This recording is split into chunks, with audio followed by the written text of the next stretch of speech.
Welcome to BGP Music Live. Hi, it's Victor from Brymir. You're watching BGP Music Live. Thanks. Can you introduce you and the band? Sorry? Can you introduce you and the band? Yeah, so I'm Victor, and we have our lead guitarist Joona Björkroth. Then we have other guitarist Sean Haslam, bass player Jarkko Niemi, and drummer Patrick Felt.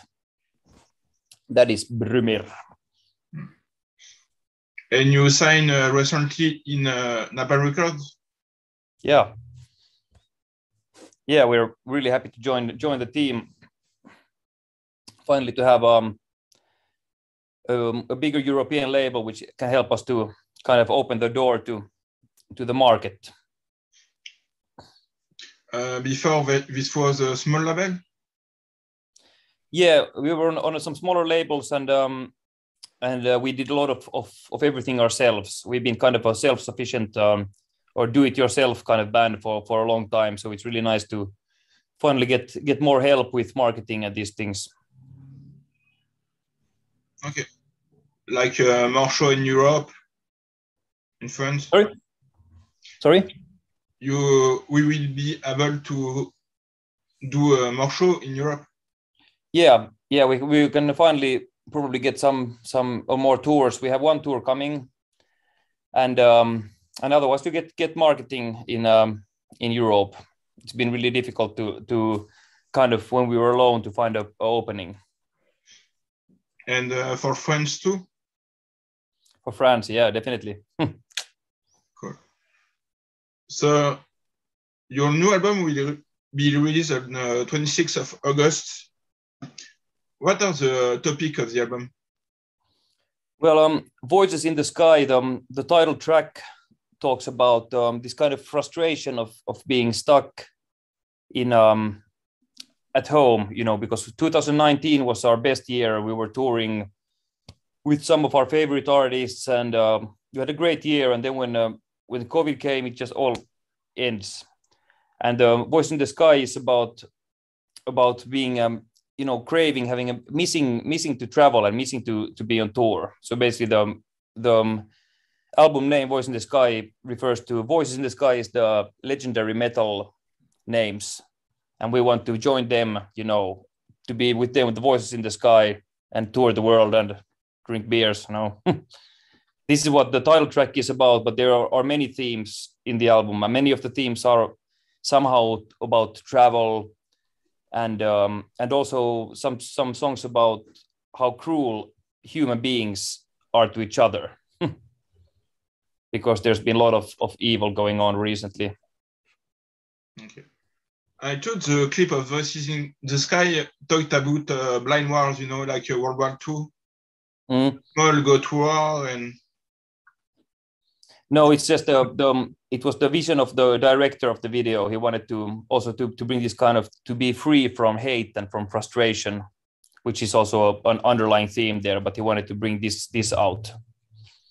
Okay, so team from the director is not your...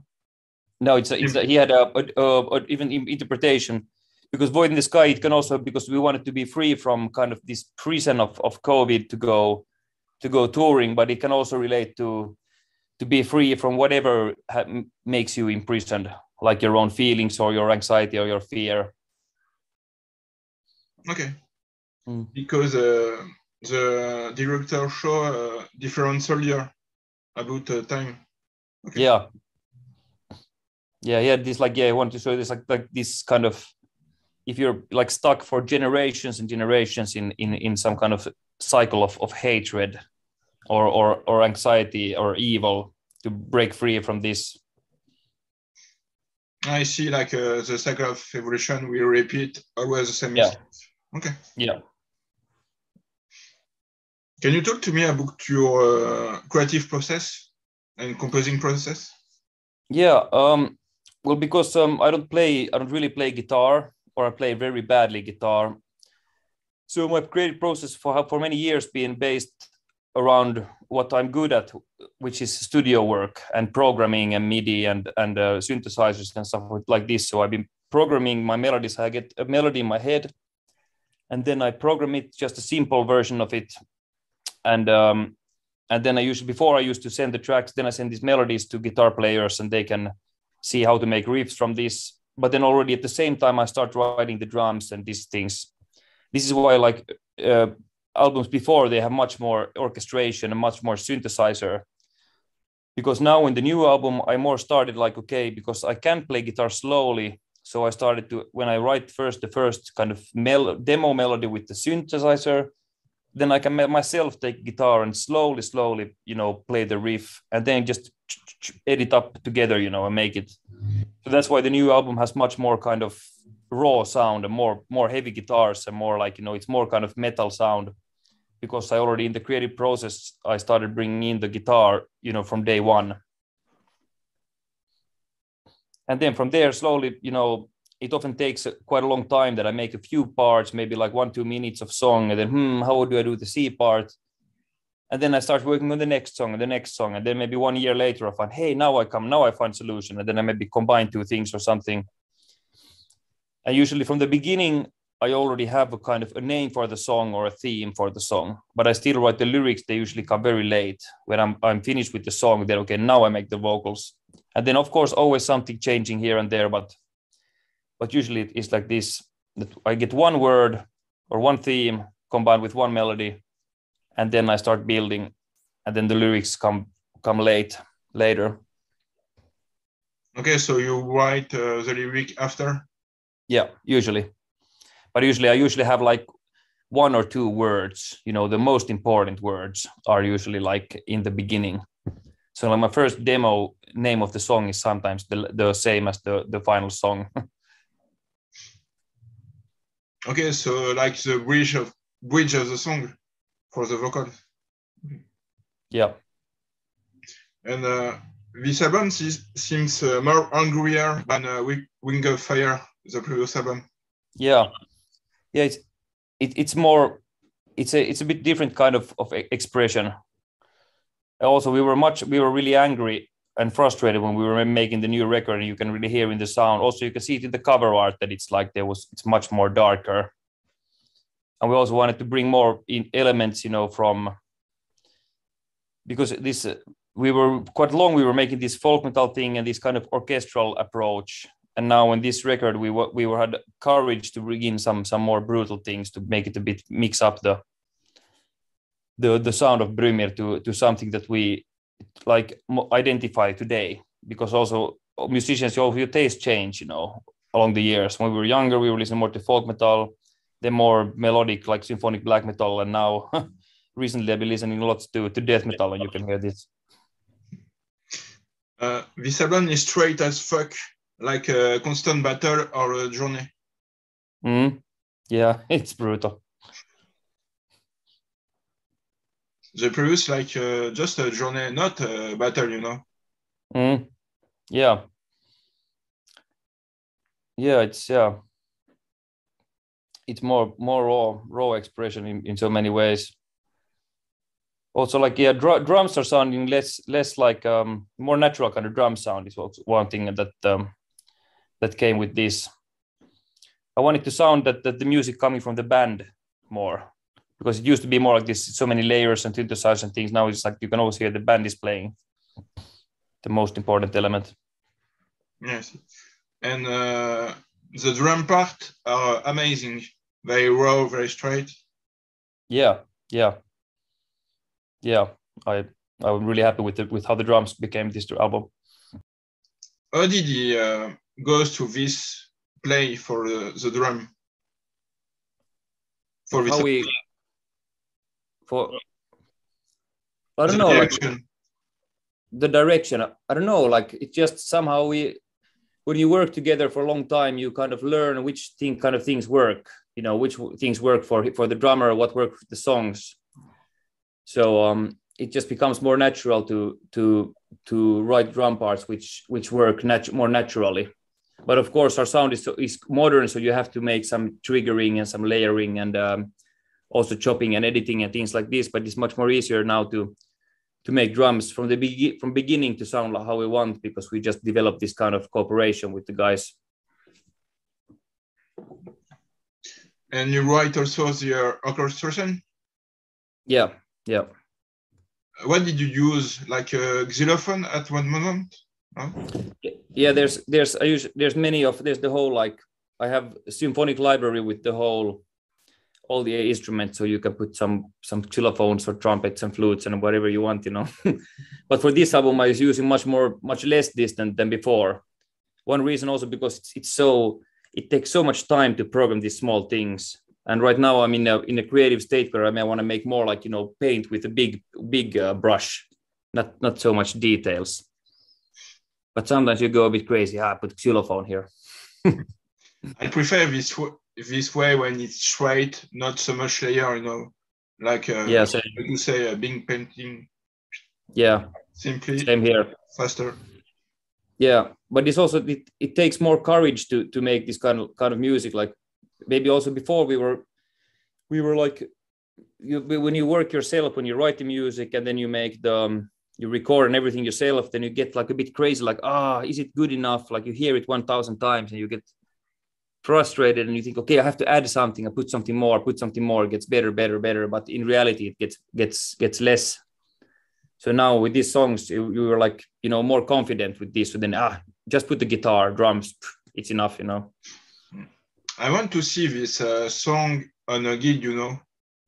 It's like a live album, more than the Yeah, maybe.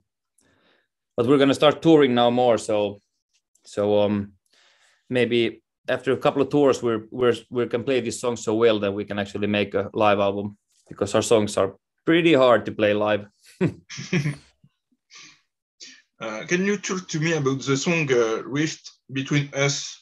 You seem to experiment with electronic music in it. Yeah, I have a background in electronic music. It's still like very important thing for me, and this was a song where I can incorporate some of these arpeggiators and this cool, like, ambient things. And every album I want to have a couple of songs which are more exploring this kind of direction.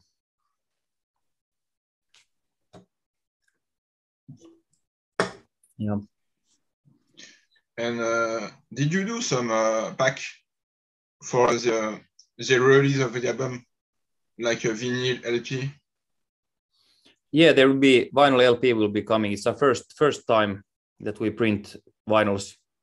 So excited. Let's see, with all these supply chain problems, let's see if it's on time. There's so many bands that have had delays with the vinyls, but let's hope. And so, will you release the previous album in LP? Yeah, I hope so. Yeah, I think we are working on it. Especially now when we have tours coming up, it would be nice to have vinyls of as many albums as possible. So we're definitely planning to have at least Wings of Fire needs to be LP, and maybe also a first and second album. We'll see. And did you do something new for this album? Well, one of the new things was what I talked about earlier, this like kind of creative workflow of incorporating guitars much earlier in the process, and to start like focus more on this heavy metal aspect than just writing the song structures, that you actually, how do I make this like really, like, you know, heavy? And this had a really big impact on almost every aspect of the album, that you always think like metal first instead of song structure or synthesizers or whatever. And also with vocals, we had more experimenting with new styles. I found many new ways for myself to express vocals. So you can hear like much higher screams and lower screams and this kind of raw, just shouting. So yeah, those are maybe the two main new things. You are like a storyteller when you sing. Yeah. I like to paint a picture of something that the listener can imagine, like, okay, close eyes and, you know, this is how it was. Some songs are more like I describe something happening, but some songs are always also like a bit different. But usually, yeah, it's like it's more like a story kind of way of writing, always like making something into a story. Yeah, you're right. And for the production, you make some layers in your voice? Multiple. Yeah, like these chorus choirs that we make, usually it's sometimes it sounds like it's very many people, but usually it's just me and guitar player Joona, that I sing maybe 40 tracks on top of each other, harmonies, and then he adds his harmonies, maybe 20 tracks of Joona, and then you have this like, you know, wall of sound. Okay. And I imitate other singers. I make very different voices. I make some voices like this, and then I make some voices like this, and then you put them together, and it sounds like there's many more people than just me. Okay, I see. How did you record for this album? How I record? Basically, just lock myself in the studio and invite all the band members one by one. So first, you know, you do this programming and make demos. Okay, now okay, drummer, your turn, and then he comes in, and then we spend a few weeks together, and we make that. And then the guitar player comes, but also like Joona records also himself alone at home quite a lot. And then I record my vocals. I record also myself alone. And this is not really a choice. It's just happened to end up like this. And every album I say, next album, I want to have some producer who helps with production and can, you know, say if it's good, if it's bad. But now this time we already went so far, you know, along the process that it was kind of too late to invite somebody else to do it because we already have the ideas. But yeah, it's quite a lonely work, like for us to our process. So it's only DIY, this album? No producer, just a band? No, just I recorded and mixed and programmed everything. Except Joona recorded many of his guitar parts himself, but self-made. I really like the mix and the mastering of the album. Okay, cool. Yeah, I'm really happy. My first time I can make after mastering. Usually before I've been like, you know, I can't listen to it because I only hear mistakes. But this time, you know, after mastering, I can just press play and be like, yes, this is nice. Very good job. Can you talk to me about the cover of the album? Yeah, it's one thing is like I've listened to black metal a lot in my times, and also the black metal like aesthetic for merchandise and all these things is my favorite. So I wanted to try this, and also it came naturally because the past few years have been so hard and so dark that it felt right to have an album cover that also is pretty dark. Very cool cover. And can you talk to me about the bonus track, the cover of Dark Funeral, Diabolis in Trivium? Yeah, we've been thinking for many years, like what kind of cover can Brymir make? Because we felt that if we make some of our other, you know, favorites like Ensiferum or Dimmu Borgir, it's kind of too close to our own style. So we wanted to, how can we find something which is a bit outside? And we were thinking about making some humor track, some, you know, Macarena, something like this stupid. But then Dark Funeral came really naturally also because me and Patrick, the drummer, we've been talking about making a Dark Funeral cover for many years, you know, just the two of us as a hobby project. And now also it just felt like it's right because we have this whole kind of black metal aesthetic in the cover. And also like me and Patrick, one of the things that when we became friends and when he started playing in Brymir in 2012, Dark Funeral was one of the bands like, oh, you like Dark Funeral? Can you play this song? Do you know how this goes? And it felt nice to go kind of back to our roots with me and Patrick also and see like, okay, let's finally get this Dark Funeral, you know, love, you know, to make it something.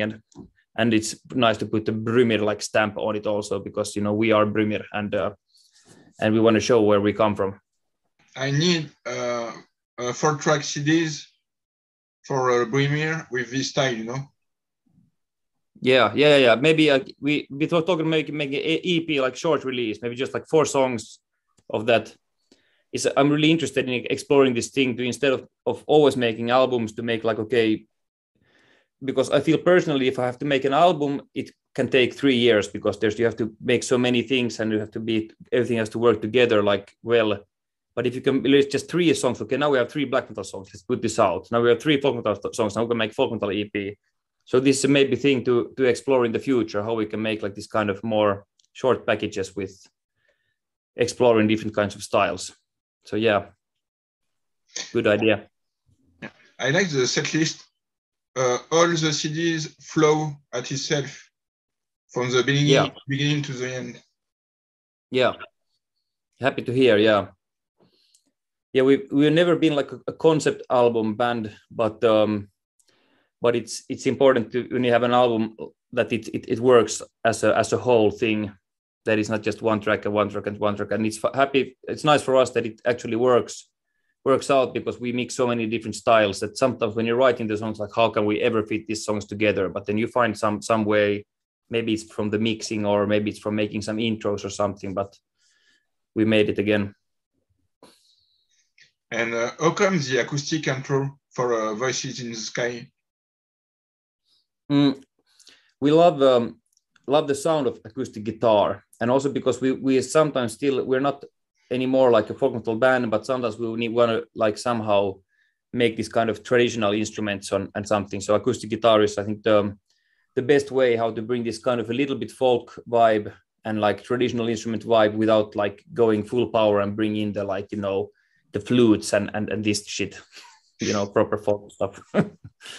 So acoustic guitar, I think, is a really, really great. And also we love this Scandinavian kind of heavy metal sound, which often has featured like steel string acoustic guitars. And so, yeah. This intro was like beginning of the battle. Yeah. Yeah. Calm before the storm. Yeah. And what is your inspiration in music and movies? Well, in music, it's a lot of the same bands that I always listened to. When I was 11 years old, I got already addicted to extreme metal. I found Dimmu Borgir and Fintroll and then I found Ensiferum, Winter Sun. So this has always been really strong inspiration. And then a bit heavier Death Métal, I've always loved bands like Morbid Angel, even Dark Funeral. These kind of, they form my sense of aesthetic has been shaped by these. And then later in my life came also this electronic music, which has brought a lot of these kind of atmospheric feelings. And then when you come to films and movies, like in general, because I work professionally in film sound, I make sound for movies. So it's not maybe specifically any films or genres, but just this kind of, that you have this kind of storytelling element that you can sometimes use, like ambience or sounds, even if it's a really low volume somewhere there, but you can kind of shape the listening experience and tell something extra with sounds and soundscapes. Yeah, this explains the storytelling of the band. Yep. Very good job. Yeah. And Finland are gifted with metal, you know, not like France. Yeah. Yeah, we have, I don't remember the number, but it's crazy how a small country like this can have so many metal bands. But I think it also has something to do with the culture of playing instruments, that kids here have an opportunity often in school and things to learn like guitars and drums. And then you get like inspired by that. Then you start looking for idols, and then you find really close. Okay, from my own town, you know, even if you live in a small town, there's some famous heavy metal band. Oh, I want to be like this guy. You know, I want to, you know, play like him. So it creates this really positive kind of feedback, you know, loop that it's like feeds itself. That you find idols around you so close that you can look up to and get inspired. And also maybe it also helps in Finland because the scene is really active here. And at a really young age, you can already like feel included and be really close to the source of the metal. So kids get pretty inspired. At least that happened to me, and I got addicted, and I'm still here, you know, 20 years later, going on the same road. It's really cool what your school do because, you know, in France, I learned flute. Yeah. Okay. Yeah. I had some flute things in school. I didn't like it, but then they also had drums and guitars. So I was like, hey, that looks nice. No, it was just a flute for everyone, every classes, Yeah. every country. All the Yeah. Shit. Yep. I leave you the word for the end of the interview. Well, not much. Like we're gonna start touring now, and we hope to see everybody in Europe in fall. I can't give any much more details yet, but we're gonna announce a really cool tour soon with 35 shows here and there in Europe. So, want to see you there.